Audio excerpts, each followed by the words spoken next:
बहुत ही ब्यूटीफुल और परमेश्वर की बनाई हुई एक वंडरफुल लोकेशन से, इन भेड़ों के पास से आज मैं आपको परमेश्वर का वर्ड देने जा रहा हूँ। मेरा बिलीव है कि आज जो कुछ आप परमेश्वर की आत्मा से सुनेंगे, आपकी स्पिरिचुअल लाइफ्स सेम नहीं रहेंगी और परमेश्वर का आत्मा आपको मैसेज देगा और वो आपको सिखाएगा और वो आपको समझाएगा। अपने हाथों को उठाओ और प्रार्थना करेंगे। पिता, आज तेरा आत्मा इनको छुए, इस वचन के द्वारा इनको बदले, तेरी ब्लेसिंग इन पर, उनके घराने पे हो खुदावन। तेरा आत्मा इनको छुए, इन बच्चों को खुदावन, बुजुर्गों को, मेरे भाइयों बहनों बच्चों सबको खुदा बाप, तेरा आत्मा इनको छुए, इस वर्ड के द्वारा इनसे बात कर, उन्हें छुड़ा और उन्हें आशीषित कर खुदावन। तेरा वचन आज इनको चंगा करे, आजाद करे, बीमारियों से, बंधनों से, दुष्ट आत्माओं के बंधनों से इन्हें छुटकारा दे खुदावन। तेरे वर्ड के द्वारा ये छुटकारा पाए मेरे पिता। मैं तेरे लहू की घोषणा करता हूं इनकी जिंदगियों के ऊपर। तेरा लहू खुदा बाप इनके परिवारों के ऊपर, इनके जिंदगियों के ऊपर, इनके फाइनेंस के ऊपर खुदावन, इनके जीवन के हर एक पहलू के ऊपर तेरे लहू की घोषणा करता हूं खुदावन। तेरी ब्लेसिंग इन पे हो प्रभु यीशु मसीह के सामर्थी नाम में, आमीन आमीन हालेलुया। आज जैसे कि आप इन भेड़ों को देख रहे हैं, मैं एक भेड़ के फॉर्म पे हूं, जहां जो भेड़ों का चरवाहा है उनके साथ एक लंबी एक मीटिंग में भेड़ों को वो कैसे संभालते हैं, भेड़ों की नेचर क्या है, और वो सब चीज़ें जो बाइबल में परमेश्वर ने लिखी हैं, आज हम उन्हें पढ़ेंगे और आज मैं आपको प्रैक्टिकली कुछ बातों को सिखाऊंगा। वचन में लिखा है यूहन्ना 10 उसकी 1 आयत में, मैं तुमसे सच सच कहता हूं, जो कोई द्वार से भेड़शाला में प्रवेश नहीं करता परंतु किसी दूसरी ओर से चढ़ जाता है, वह चोर और डाकू है। परंतु जो द्वार से भीतर प्रवेश करता है वह भेड़ों का चरवाहा है। उसके लिए द्वारपाल द्वार खोल देता है और भेड़ें उसका शब्द सुनती हैं। वह अपनी भेड़ों का नाम ले लेकर बुलाता है और बाहर ले जाता है। जब वह अपनी सब भेड़ों को बाहर निकाल चुकता है तो उनके आगे आगे चलता है और भेड़ें उसके पीछे पीछे हो लेती हैं, क्योंकि वे उसका शब्द पहचानती हैं। वे पराये के पीछे वो नहीं जाएंगी परंतु उससे भागेंगी, क्योंकि वे परायों का शब्द नहीं पहचानती। आमीन। आज जब चरवाहा, आप इस वीडियो में देखेंगे कि जब भेड़ों की ऊन जब कतरी जाती है तो चरवाहे ने जब भेड़ को पकड़ा और चरवाहे ने गले में एक लॉकेट, जो उसकी निशानी है कि ये चरवाहा है, जब उसने उसको दिखाया तो वो भेड़ चरवाहे के हाथ में रिलैक्स हुई और वो उसका ऊन जो था वो कतरने लगा। और जब वो उसका ऊन कतरने लगा, वो चुप करके, बहुत से लोग वहां मौजूद थे और बहुत से लोगों ने उस ऊन को, चरवाहे ने कहा कि आप सब मेरे साथ आकर उस ऊन को काट सकते हैं, और हम सब ने उस भेड़ की ऊन को काटा। और तब तक जो भेड़ थी बड़ी शांत रीति के साथ बनी रही और चरवाहे के हाथ में अपनी, जब तक उसने उसको छोड़ा नहीं, जब तक वो ऊन काटी नहीं गई, तब तक वो वहां से गई नहीं। अगर हम भेड़ों की जिंदगियों को देखें तो बाइबल कहती है कि प्रभु यीशु मसीह ने हमको, आपको भेड़ों के समान रखा है। उसने अपने आप को भी निष्कलंक मेमना कहा है। उसने कहा है कि वो मेमना जो जगत के सारे पापों को उठा के लेके गया। क्यों परमेश्वर ने हमको भेड़ों के समान कंपेयर किया, या आपको ये कहा, मुझे ये कहा कि जो मेरी भेड़ें हैं वो मेरा शब्द पहचानती हैं। आज मैंने भेड़ की एक और खासियत को देखा जिसे मैं आपके साथ शेयर करूंगा। जो भेड़ है वो कभी भी सेल्फ सफिशिएंट नहीं है, वो आत्मनिर्भर नहीं हो सकती है। जिस भेड़ की आप वीडियो देख रहे हैं साइड पर, जब उसके ऊन को कतरा जा रहा था तो उसके ऊन को कतरने का कारण ये होता है कि जब मैं जहां जिस जगह पे हूं, अब यहाँ पे गर्मी है, तो गर्मी के दौरान अगर भेड़ को ये लोग नहीं कतरते हैं, उसके ऊन को नहीं काटते हैं, तो वो ओवरहीट हो सकती है। ओवरहीट होने के कारण उसकी सेहत खराब हो सकती है।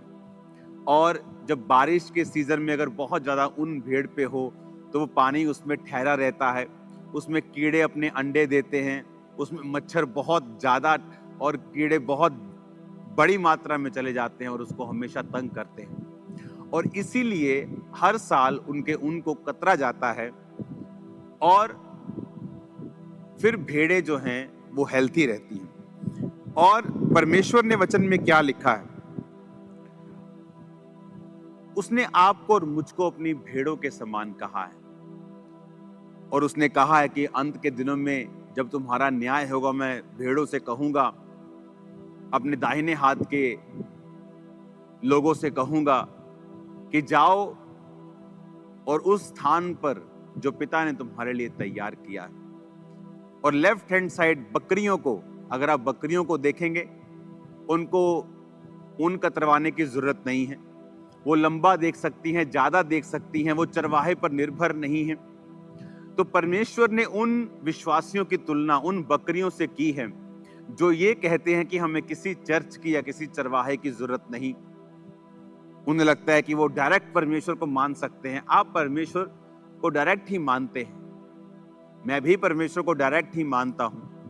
मैं अपने पास्टर के थ्रू परमेश्वर को नहीं मानता हूं, मैं डायरेक्ट ही परमेश्वर को मानता हूं। लेकिन वचन में लिखा है कि उसने चरवाहों को आज भी ठहराया है। इसलिए पौलुस ने कहा कलीसिया में उसने 5 तरह के व्यक्ति दिए हैं। उसने प्रेरित दिए हैं, उसने भविष्यद्वक्ता दिए हैं, पास्टर्स दिए हैं, इवेंजलिस्ट दिए हैं, टीचर्स दिए हैं, जो कलीसिया जिनसे उन्नति करेगी और कलीसिया जिससे बरकत पाएगी और मसीह की जो देह है वो परफेक्ट होगी। इसका मतलब ये सारी मैनेजमेंट भी परमेश्वर के द्वारा ठहराई गई थी।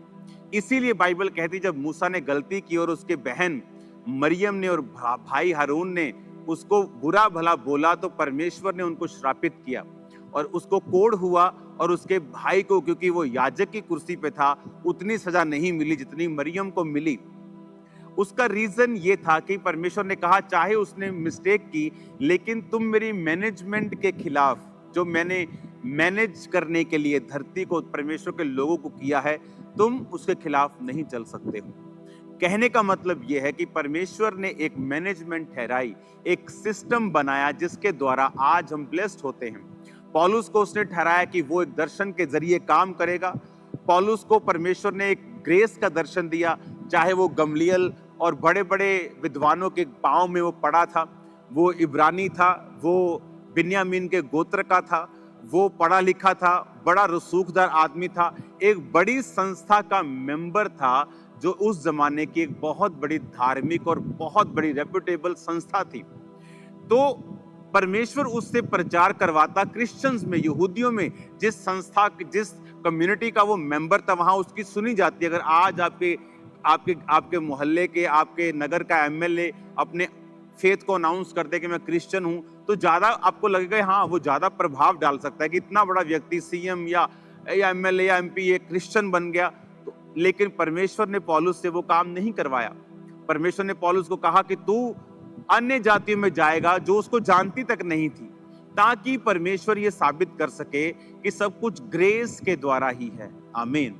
तो हम जानते हैं कि सब कुछ ग्रेस के द्वारा है, लेकिन परमेश्वर ने फिर भी चरवाहों को ठहराया है और पौलुस को एक दर्शन दिया। और वचन कहता है जो जो विश्वासी, जो जो कलीसिया पौलुस के उस दर्शन में उसके संग रहा, परमेश्वर ने उनको आशीषित किया। और फिर पौलुस ने भी कहा इस कलीसिया को कि ये तेरी सारी जरूरतें परमेश्वर स्वर्गीय भंडारों से पूरा करेगा, महिमा सहित मसीह यीशु में पूरा करेगा। परमेश्वर ने उनको आशीषित किया। क्यों? क्योंकि पौलुस जो था वो परमेश्वर के दर्शन में था। तो आज परमेश्वर ने, आप इमेजिन करो, परमेश्वर ने आपको भेड़ कहा, बकरी नहीं कहा। वचन कहता है कि तुम परमेश्वर के घरों में लगाए जाओगे, उसके आंगनों में फलोगे और फूलोगे। क्या है परमेश्वर के आंगन? वो उसके चर्च, वो उसके भवन, वो उसके स्थान, वो उसकी कलीसियाएं जो परमेश्वर ने बनाई और ठहराई हैं। आज आपको अपने पाप माफ करवाने के लिए पास्टर्स के पास जाने की जरूरत नहीं, याजकों के पास जाने की जरूरत नहीं। आपके पाप आप खुदा से प्रार्थना करें, वो माफ करता है। लेकिन उसने उन लोगों को ठहराया है ताकि आप लोग उन्नति पाएं और आप लोग ब्लेस्ड हों। इमेजिन करो, जो लोग परमेश्वर के भवन से दूर होते हैं, उसी तरह फिर उनकी जो स्किन है, उनके जो बाल हैं, वो ओवरग्रोन होते हैं, भार उनकी लाइफ पर होता है, बहुत सारी शैतानी चीजें उनको तंग कर रही होती हैं, जिस तरह भेड़ को तंग करती हैं। ओवर द टाइम वो उसके जान को नुकसान कर देती हैं। और यहाँ हमने आज देखा कि किस तरह से एक अच्छा चरवाहा जानता है कि भेड़ को अब उसको फ्री करने का समय है, अब उसको खिलाने का समय है, पिलाने का समय है। परमेश्वर भी हमारा अच्छा चरवाहा है। और आपने एक और चीज नोटिस की वीडियो में कि जब भेड़ अपनी ऊन को कतरवा रही थी तो वो बहुत शांति के साथ, बहुत ही सरेंडर मोड में वहां पे बैठी थी। वो बिल्कुल भी अपोज नहीं कर रही थी, वो बिल्कुल आराम से अपने चरवाहे के हाथ में थी। अगर हम परमेश्वर से बरकतों को चाहते हैं, हम भी समर्पित होकर समर्पण के मोड में परमेश्वर के हाथ में भी, उसके दासों के हाथ में भी रहें, तो फिर परमेश्वर उस मकसद को पूरा कर पाता है। वो हमें शेप में लेके आता है और हमारी जिंदगी में वो काम होते हैं जो परमेश्वर चाहता है। हालेलुया। और अभी इस परमेश्वर की बनाई हुई दुनिया में, जहां ये बहुत सारा ऐसा स्थान है जो अभी तक अनटच्ड है, यहाँ बहुत से लोग नहीं हैं, यहाँ भीड़ नहीं है, मोस्टली यहाँ जानवर आपको देखने को मिलेंगे, आपको पेड़ मिलेंगे, आपको वादियां मिलेंगी। ऐसा परमेश्वर का ये स्थान मिलेगा जहां आप लंबे समय तक, सुबह से लेकर दोपहर तक आप प्रार्थना कर सकते हैं और आप बिल्कुल भी थकेंगे नहीं। इस तरह का ये परमेश्वर ने मुझे स्थान दिखाया है। तो आज मेरा मैसेज आपको यही है कि परमेश्वर के हाथों में भेड़ बने, ओवर स्मार्ट मत बने, बकरियां ना बने जिसको चरवाहे की जरूरत नहीं है, भेड़ बने जिसको चरवाहे की जरूरत है, क्योंकि वो ना तो बहुत लंबा देख सकती हैं और वो बिना चरवाहे के चल नहीं सकती। उनको चरवाहे की जरूरत हर कुछ कुछ दिनों और हफ्तों के बाद उसको पड़ती है। और परमेश्वर भी यही चाहता है। वो चाहता है याजक, सेवक लोग उसी तरह परमेश्वर के सामने समर्पित रहें, और वो ये चाहता है कि उसी तरह विश्वासी चर्चिस में अपने आप को समर्पित करें, अगर वो अपने जीवन में आशीष वाले दिन देखना चाहते हैं। तो आज जब पूरी दुनिया में मैं घूम रहा हूं, बहुत सारे विश्वासी आशीषित नहीं हैं, क्योंकि वो अपनी चर्चिस के साथ समर्पण में नहीं जीते हैं। उनके लिए चर्चिस सिर्फ एक संडे जाने वाला एक काम है, कि जहां वो एक संडे जाके 1 घंटे का सरमन सुनते हैं और एहसान करके कि परमेश्वर पे एहसान होकर वापिस चले जाते हैं। उनका उस चर्च के साथ कोई इमोशनल कनेक्शन नहीं है, वो सेवा के लिए समर्पित नहीं है, वो बीजों के लिए समर्पित नहीं, प्रार्थना के लिए समर्पित नहीं। और परमेश्वर ऐसा नहीं चाहता है। अगर आप चाहते हैं कि परमेश्वर आपको ब्लेस करे, आपका जीवन परमेश्वर के वचन और परमेश्वर के भवन और उसकी सेवकाई के आसपास ही जुड़ा होना चाहिए। आमीन। परमेश्वर ने कहा, मेरी भेड़ें मेरी आवाज को पहचानती हैं। उसकी भेड़, जब ये चरवाहा आज आवाज लगा रहा था भेड़ों को, तो भेड़ें दूर से ही आती थी। कुछ डॉग्स उसने रखे हुए थे, वो भी उसकी कमांड को समझते थे, और सब काम अच्छी तरह से हो रहा है। आज हमें परमेश्वर के वचन को समझने की जरूरत है कि परमेश्वर हमारी लाइफ से क्या चाहता है। अगर हम पूरी तरह से समर्पित जीवन जीते हैं, हम शैतान के अटैक से बचे रहते हैं। अगर भेड़ समर्पण में ना हो, भाग जाए, भाग सकती है। ये जिस जगह हम खड़े हैं, आई थिंक यहाँ पे जो मोस्टली जो लैंड्स हैं जहाँ शीप चरती हैं और रहती हैं, ये 6-6 हजार एकड़, 7-7 हजार एकड़, हजारों की संख्या में अगर आप देखेंगे, दूर दूर तक आपको शीप्स दिखाई देंगी। सिर्फ यही नहीं, हर जगह के ऊपर आपको शीप्स दिखाई देंगी। अब यहाँ पे शीप अगर कोई भाग जाए, कि 5000 एकड़ में भाग जाए, आप उसको पकड़ नहीं सकते। लेकिन नुकसान किसका है? शीप का, क्योंकि वो अपने ऊन को इतना ग्रो कर लेगी, और जब गर्मी आएंगी, वो हीट में जब भागेगी तो उसको दिक्कत होगी, और कई शीप्स मर जाती हैं और बीमार हो जाती हैं। और जो कीड़े हैं वो उनमें चले जाते हैं। बारिश के दिनों में पानी उनके अंदर ठहरने लग जाता है, क्योंकि वो सिर्फ सर्दियों के लिए उनके काम में आती है और गर्मियों में उन्हें कटवाना होता है। आप इमेजिन करो, परमेश्वर ने हमें शीप के साथ ही क्यों जोड़ा है। जब वो ये कहता है कि तुम अंगूरों की बेल हो, उसने हमें अंगूरों की बेल ही क्यों कहा है? क्योंकि अंगूरों की बेल अगर सड़ जाए, टूट जाए और फल ना लाए, तो उससे कोई बैट, बल्ला, थापी, बेलना कुछ नहीं बनता है। वो सिर्फ जलाने के ही काम आती है। उसने, आज सुबह में वर्ड पढ़ रहा था, उसने हमें नमक ही क्यों कहा है? तुम पृथ्वी के नमक हो, उसने क्यों कहा? उसने ये क्यों नहीं कहा कि तुम पृथ्वी के तरबूज हो, तुम पृथ्वी के केले हो, तुम पृथ्वी के आटा हो, तुम चावल हो? क्योंकि हर एक चीज जब खराब होती है तो वो खाद के काम आ सकती है। अगर कोई फूड खराब हो गया, वो एक खाद के रूप में परिवर्तित हो सकता है। लेकिन परमेश्वर ने कहा तुम पृथ्वी के नमक हो। नमक के बिना आप हजारों रुपया लगा दें, उसमें सब्जी में पनीर डाल दें, उसमें आप अच्छी अच्छी चीजें डाल दें, सब्जियां डाल दें, अच्छे अच्छे मसाले दुनिया भर के डाल दें, लेकिन अगर आपने नमक नहीं डाला, उस चीज का टेस्ट आपको नहीं आता।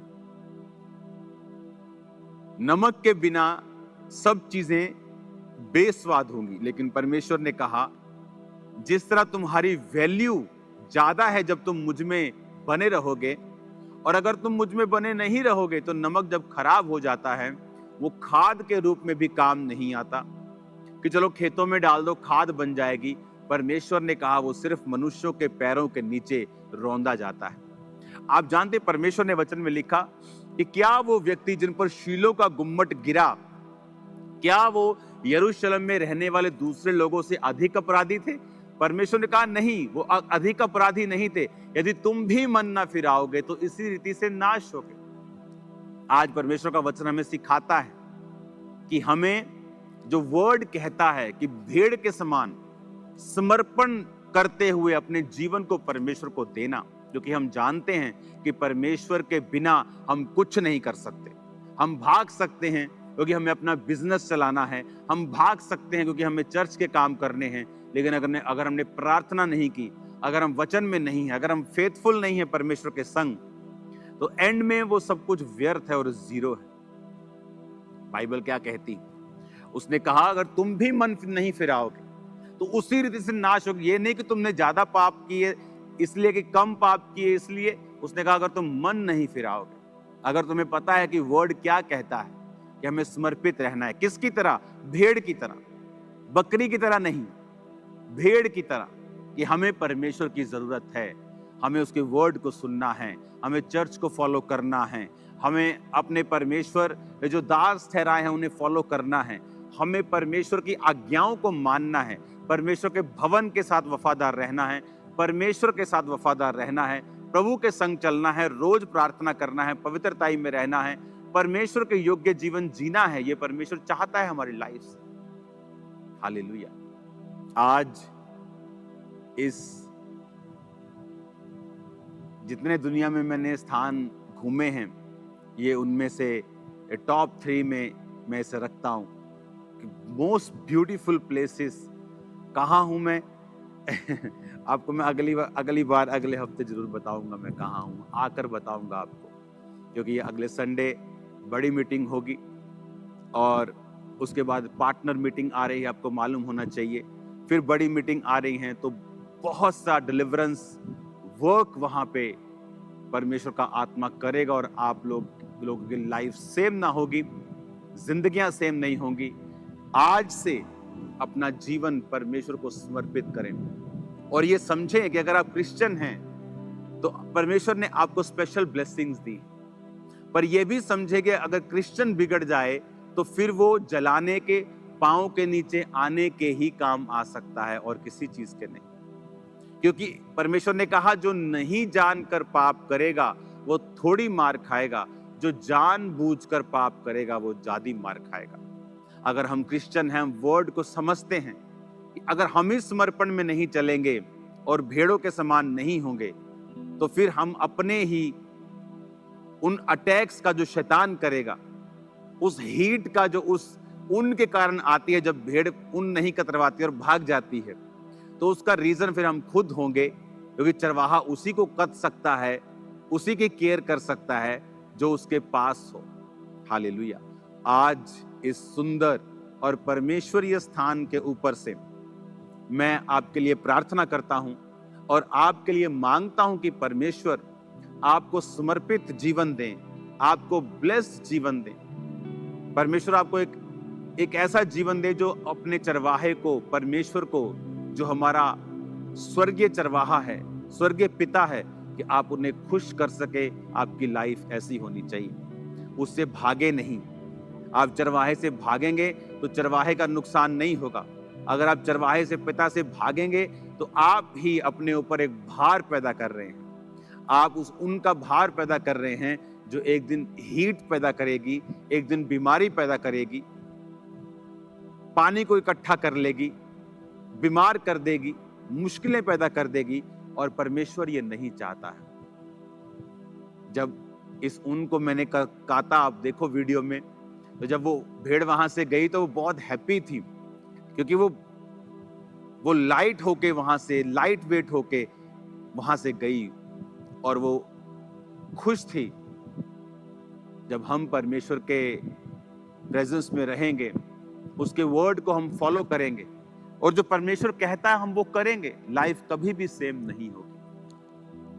आज हमें जरूरत है वर्ड पे चलने की, परमेश्वर की आत्मा की बात को सुनने की, अच्छी भेड़ के समान उसको फॉलो करने की। फिर जिंदगी कभी सेम ना होगी। इंसान अपने दुखों का कारण खुद ही है।